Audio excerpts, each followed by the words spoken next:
Hello everyone. इस video में हम मैथ के क्वेश्चन प्रैक्टिस करेंगे सीटेट के पास्ट ईयर पेपर्स के। तो हमने पहला पेपर उठाया 2012 का दिसंबर मंथ का। तो स्टार्ट करते हैं हमारे फर्स्ट क्वेश्चन से। यहाँ पे हमसे पूछा गया है कि sum of the smallest and the largest number is, मतलब इन सब में से सबसे छोटे और सबसे बड़े नंबर का जोड़ कितना होगा। तो पहले हम देखेंगे सबसे छोटा कौन सा है। अब आपको पता है इन सभी के डिनोमिनेटर अलग अलग हैं, तो इनमें हम छोटा और बड़ा पहचानने के लिए पहले सबके डिनोमिनेटर को सेम बनाएंगे। उसके लिए हम इन सभी नंबर का एलसीएम लेंगे जो कि 100 है। तो आपका ये 3/10 क्या बन जाएगा, जब आप इसके डिनोमिनेटर को 100 बनाएंगे तो ये आपका बन जाएगा 30/100। इसी तरह आपका दूसरा नंबर बन जाएगा 45/100। देखिए 20 के टेबल में 100 आता है 5 पर, इसीलिए हमने 9 को भी 5 से मल्टीप्लाई कर दिया। ऐसे 25 के टेबल में 100 आता है 4 पे, तो 12 को भी 4 से मल्टीप्लाई कर देंगे तो बन जाएगा 48/100। ऐसे ही आप अपने नेक्स्ट नंबर को चेंज करेंगे तो ये आपका बन जाएगा 54/100 और आपका लास्ट वाला रहेगा आपका 49/100, क्योंकि इसके नीचे ऑलरेडी 100 है। अब हमें इनमें से कौन से नंबर लेने हैं, सबसे छोटा नंबर और सबसे बड़ा नंबर। तो आपको इजीली पता है यहाँ से सबसे छोटा आपका 30/100 है और सबसे बड़ा 54/100, और इन दोनों को हमें प्लस करना है। तो देखो 30/100, अब इसे डिवाइड करके प्लस करने की ज़रूरत नहीं है, आपका सीधा ये 0.30 प्लस 0.54 बनेगा, और आप जैसे ही इनको प्लस करोगे तो आपके पास आ जाएगा 0.84, जो कि आपका फर्स्ट ऑप्शन है। क्लियर। अब बढ़ते हैं नेक्स्ट क्वेश्चन पर। यहाँ पे आपके पास है 8210 इज इक्वल टू 8.21 इंटू 10 की पावर x। तो आपके पास 8.21 इंटू 10 की पावर x इसके बराबर है 8210 के। तो सिंपल तरीका है, आप अपने इस नंबर को ले जाओ अपने राइट साइड पे। तो हमारे पास क्या आ जाएगा 8210 अपॉन 8.21। इसका पॉइंट हटाएंगे तो आपके पास ऊपर 100 आ जाएगा। क्लियर। यहाँ से आपका ये कट गया 10 पर, तो आपके पास आ गया 1000 मतलब 10 की पावर 3। यहाँ पे था आपका 10 की पावर x, यानी x की वैल्यू हो गई 3, जो कि आपका ऑप्शन नंबर 3। बढ़ते नेक्स्ट क्वेश्चन पे। अब पॉलीहेड्रन है 6 फेसेस। फेसेस कितने हैं 6, वर्टिसेस कितने हैं 8, और आपको एजेस फाइंड करनी है। तो आपको मैं बता दूं जितने भी पॉलीहेड्रन होते हैं वो एक कंडीशन को सेटिस्फाई करते हैं। वो कंडीशन क्या है, f + v - e is equal to 2। तो सिंपल हम इस फॉर्मूले में अपनी वैल्यू को पुट करेंगे और हम e को कैलकुलेट कर देंगे। 6 + 8 आपका हो गया 14, 14 - e आपके पास आ गया 2, तो आपके पास e की वैल्यू कितनी आ गई 12, जो कि आपका option number 2। Clear. Next question देखते हैं। n² - n + 1 whole square minus n + 2। Sorry, ये क्वेश्चन में थोड़ा मिसप्रिंट है, n + 2 का स्क्वायर और n + 3 का भी स्क्वायर। तो यहाँ पे आपका n² माइनस n + 1 का स्क्वायर करेंगे तो आपके पास क्या आएगा n² + 1 + 2n। आइडेंटिटी लग गई यहाँ पे। सेम आपकी इस वाली टर्म में भी आइडेंटिटी लग जाएगी, और इसी तरह आपकी लास्ट टर्म में भी क्या लग जाएगी आपकी आइडेंटिटी, n² + 9 + 6n। क्लियर। अब हम इसे आगे सॉल्व करेंगे। आगे सॉल्व करें, देखो माइनस साइन जब अंदर जाता है तो सबके साइन को बदल देता है। तो n² कट जाएगा, ये वाला n² इससे कट जाएगा। अब आपके पास देखो बचता क्या है, -1 - 2n, -4 - 4n, +9 + 6n। अब ध्यान से देखो n वालों को इकट्ठा, तो ये -2n - 4n हो जाएगा -6n, जो +6n के साथ आपका कैंसिल हो जाएगा। बचेगा क्या आपके पास -1 -4 और 9। -1 - 4 आपका हो गया -5, -5 + 9 आपको क्या मिल जाएगा 4, जो कि आपका ऑप्शन नंबर 3। बढ़ते हैं नेक्स्ट क्वेश्चन की तरफ। The product of 2 natural number is 24। यानी 2 नंबर को मल्टीप्लाई करके 24 आता है, तो उसमें smallest possible sum of these number is. देखो पहले तो आप ये देख लो किस किस को मल्टीप्लाई करके 24 मिलता है। 1 और 24 को मल्टीप्लाई करके 24 मिल रहा है, 2 और 12 को, 3 और 8 को, 4 और 6 को, है ना। इसी तरह से अब आगे जाओगे तो रिपीट शुरू हो जाएंगे, तो बस यहाँ तक हमें मिल रहा है। अब देखिए हमें निकालना है इनका सम, ठीक है। सम मतलब यही दोनों नंबर को हमें जोड़ना है। 1 और 21 को जोड़ेंगे, 1 और 24 को, तो आपके पास आएगा 25। 2 और 12 को प्लस करेंगे, आपके पास आएगा 14। 3 और 8 को प्लस करेंगे, आपके पास 11 आएगा। 4 और 6 को प्लस करेंगे, 10 आएगा। हमें सबसे छोटा चाहिए था, तो सबसे छोटा सम हो गया हमारा 10, जो कि आपका option number 3। Clear. Next question की तरफ बढ़ते हैं। अगर P 1000 है, P आपका कितना है 1000 और Q की वैल्यू है 0.01, तो P which of the following gives the largest value. अब आपको P plus Q, P minus Q, P into Q और P बाई क्यू निकालना है, और इनमें से कौन सी सबसे बड़ी वैल्यू देगा ये देखना है। तो देखो P प्लस क्यू में तो सिर्फ 0.01 बढ़ेगा, P माइनस क्यू में तो और भी कम हो जाएगा, तो ये भी नहीं, तो ये ऑप्शन गया, ये ऑप्शन गया। अब P अपॉन क्यू और P मल्टीप्लाई क्यू बचता है। तो देखो P को जब मैं Q से मल्टीप्लाई करूँगी तो हमारे पास आंसर क्या आएगा, 1000 है आपके पास, और आपको इसे 0.01 से मल्टीप्लाई करना है, ठीक है। तो आपके पास सिर्फ 10 बचेगा आंसर। लेकिन अगर आप डिवाइड करते हो दोनों को, तो जो आपके ज़ीरोज़ हैं वो इंक्रीज़ हो जाएंगे, यानी आपका नंबर सबसे बड़ा बन जाएगा। तो जो आपका P अपॉन क्यू है वही आपकी सबसे बड़ी क्वांटिटी होगी, यानी आपका ऑप्शन नंबर डी। क्लियर। बढ़ते हैं नेक्स्ट क्वेश्चन पर। Prime factorization of 3 numbers x, y and z। ये आपको 3 नंबर की प्राइम फैक्टराइजेशन दे रखी है, आपको इसका LCM निकालना है। तो देखिए हम LCM और HCF दोनों निकाल लेते हैं कि पता चल जाएगा कोई भी पेपर में आए तो हम किस तरह निकाल सकते हैं। ये आपके पास 2 की पावर 2 इंटू 3 इंटू 5, ये आपके पास 2 की पावर 5 इंटू 3 का square into nothing is there, तो ये तो बचा ही नहीं आपके पास। यहाँ पे आपके पास है 2 इंटू 3 इंटू 5 का स्क्वायर। तो हमें निकालना है इसका LCM। LCM मतलब लीस्ट कॉमन मल्टीपल। तो देखिए 2 आपके पास इन सब में है। LCM में याद रखना हम सबसे बड़ी पावर को लेते हैं। किसको लेते हैं, लार्जेस्ट पावर को। तो देखियो इनमें सबसे बड़ी है हमारे पास 2 की पावर 5, तो सिंपली आप 2 की पावर 5 ले लो। इनमें 3 में सबसे बड़ा आपका क्या है 3 की पावर 2, 5 में आपका सबसे बड़ा क्या है 5 की पावर 2। तो आपका ये ऑप्शन किससे मैच करता है, 2 की पावर 5, 3 की पावर 2, 5 की पावर 2, ऑप्शन नंबर डी। और यही आपको अगर HCF निकालना होता तो हम सबसे छोटी पावर को लेते हैं। सबसे छोटी मतलब देखो इसी में मैं आपको HCF बताती हूँ कैसे करेंगे। सबसे छोटी हमारी 2 की पावर क्या है 1, यहाँ पे तो आपके पास 2 की पावर 1। अगर मैं 3 की पावर की बात करूँ तो सबसे छोटी है वो भी आपकी 1 है, और 5 की बात करूँ तो देखो 5 की यहाँ पे 0 पावर है, तो हम उसकी 0 पावर ही लेंगे, और किसी भी नंबर की पावर 0 मतलब हमारा क्या होता है 1। तो इनका जो HCF है वो सिर्फ कितना आएगा 6 आएगा। क्लियर।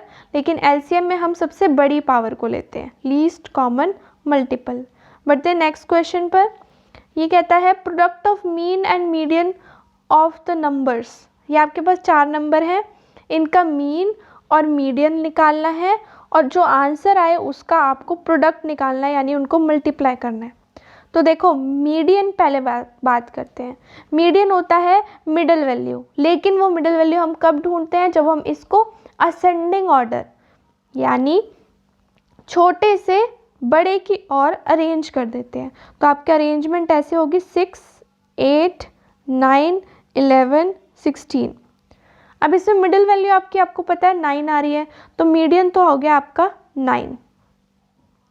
अब बढ़ते हैं मीन की तरफ। तो मीन आपका क्या होता है? एक तरह का एवरेज। तो आपको सबको प्लस करना है और ये कितनी क्वांटिटीज़ हैं आपकी? 5। तो 5 से डिवाइड करना है। तो यानी 6 + 8 + 9 + 11 + 16 डिवाइडेड बाय 5। तो मीन आ गया आपका। मीन आपका क्या होता है? सम ऑफ ऑब्जर्वेशन और अपॉन नंबर ऑफ ऑब्जर्वेशन, मतलब जितनी ऑब्जर्वेशन आपकी है। तो ये आपके पास आ गया टोटल 50/5 यानी कि 10। आपको निकालना था दोनों का प्रोडक्ट, तो 10 × 9 आपका हो जाएगा 90, यानी ऑप्शन नंबर डी। क्लियर? अब बढ़ते हैं नेक्स्ट क्वेश्चन की तरफ। तो आपका है 1 - p² - 2q - q²। अब ऐसे क्वेश्चन में ना आपको देखते ही आइडेंटिटी ढूंढनी है कि कौन सी लगेगी। और आइडेंटिटी क्योंकि यहाँ स्क्वायर है तो स्क्वायर की लगेगी। तो स्क्वायर की लगाने से पहले आप ये देख लो कि किसकी आपकी 2ab वाली टर्म भी है और स्क्वायर भी है। तो आप इसको 3 टर्म देखिए, 1, 2q और q²। इनमें आपको आइडेंटिटी आसानी से बन जाएगी। तो देखिए 1 - 2q + q² को हमने रखा एक साथ और -p² को कर दिया अलग। अब आपको ये पता है 1 - q की होल स्क्वायर की आइडेंटिटी लग रही है, राइट? अब यहाँ पे फिर से आइडेंटिटी लगा देंगे a² - b² की, जो कि क्या कहती है? a + b और a - b, यानी 1 - q + p और 1 - q - p। अब हम इसे ऑप्शन से देखते हैं कौन सा ऑप्शन के साथ ये मैच कर रहा है। 1 - q + p। तो अगर मैं ध्यान से देखूं तो ये हमारा कोई भी ऑप्शन ऐसा नज़र नहीं आ रहा जिस पे ये मैच करे।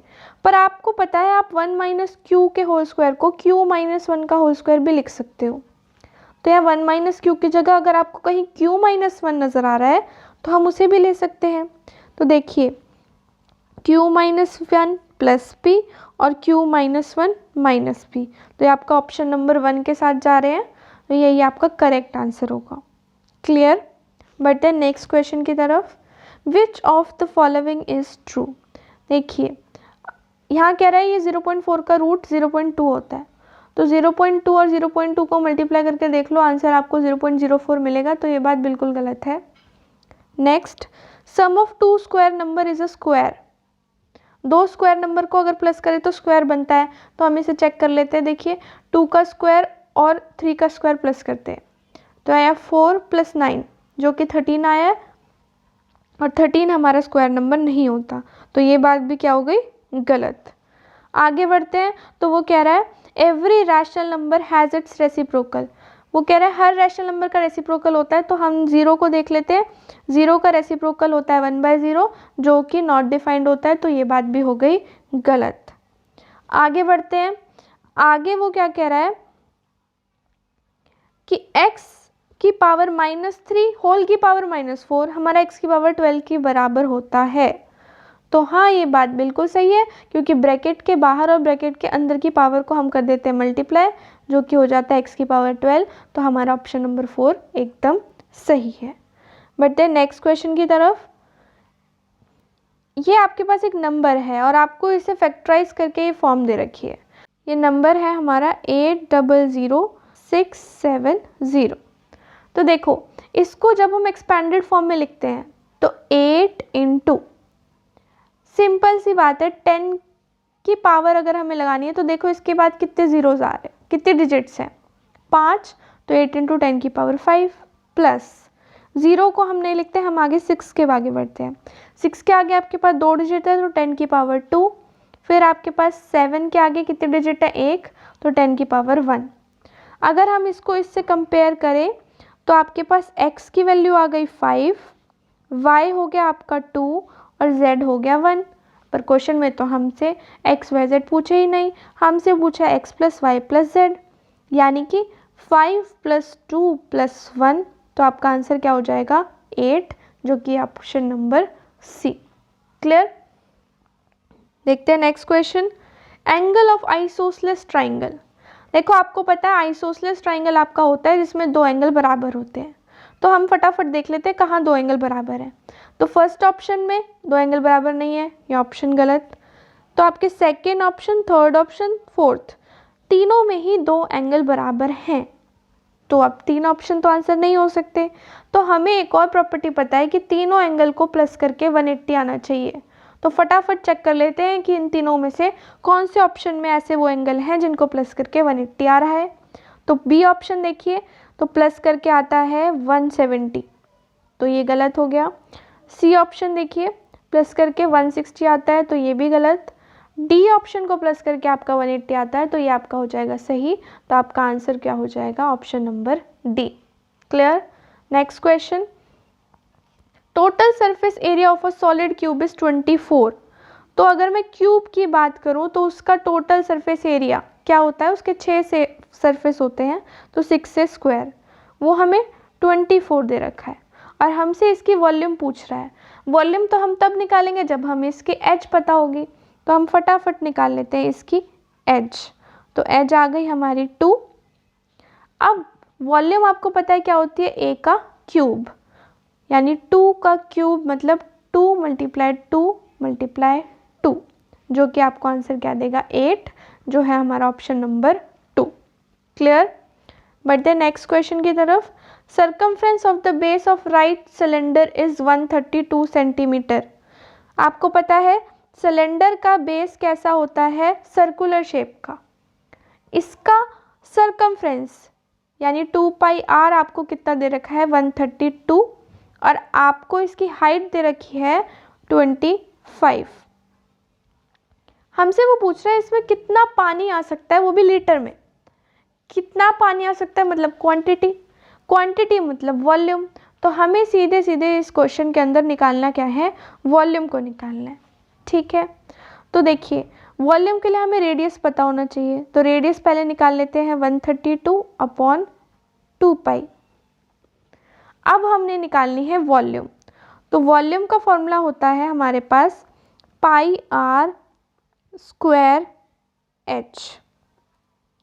देखिए मैंने यहाँ पे वैल्यू नहीं पुट करी क्योंकि एक पाई मेरा इधर ही कैंसिल हो जाएगा।